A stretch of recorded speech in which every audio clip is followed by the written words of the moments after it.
Quand l'inclusion débute dès le plus jeune âge, direction ce soir une crèche de Roubaix où un tiers des enfants accueillis sont en situation de handicap.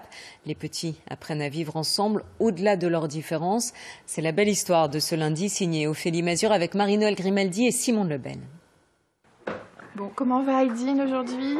Eh bien, il va très bien, il a bien dormi. Tu rigoles, il aime bien les chats zigotos. Tu vas passer la journée avec nous à la crèche, Aydin? Oui. Aydin a 23 mois. En situation de handicap, le petit garçon est accueilli 2 fois par semaine dans cette crèche.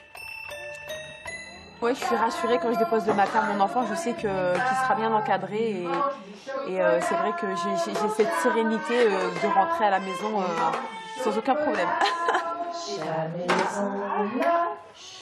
Les chants du matin pour se mettre dans l'ambiance.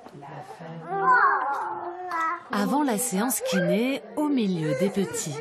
Il y a les rires, parfois les cris et les pleurs. Aydin apprend à vivre entouré. Le fait de voir des enfants autour de lui qui ont une motricité différente, je pense que ça peut l'encourager et le stimuler. Tous mes petits patients, à chaque fois qu'ils rentrent à la crèche, c'est toujours bénéfique, c'est toujours un plus. Et ceux qui ont des retards moteurs vont forcément progresser. Regardez comme il est content.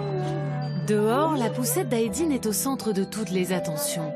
Preuve attendrissante d'une inclusion réussie. À quel moment on perd ce regard sans jugement et sans peur? Parce que c'est naturel, les enfants, ils ont cette empathie naturelle. Ils ont l'habitude de vivre avec ça au quotidien. Et puis, nous, on est convaincus que les particularités de chacun ils font la richesse du collectif. Dans cette crèche, 8 enfants sont en situation de handicap. 17 sont valides. Ces enfants dits ordinaires apprennent beaucoup eux aussi. Leurs parents apprécient. Unis dans la diversité. Voilà. Chacun est différent et s'accepter tel qu'il est. Ça permet tout de suite à l'enfant de comprendre que dans la société, on n'est pas tous pareils. Atteint d'une maladie génétique, Lohan, 4 ans, est en train de vivre un grand changement. Depuis la rentrée, il partage son temps entre la crèche et l'école. L'une a préparé l'autre. Il nous a même dit au revoir directement alors que sans s'accrocher, donc oui, c'est plutôt une réussite. Innocemment, ces enfants préparent un autre monde, un monde plus tolérant.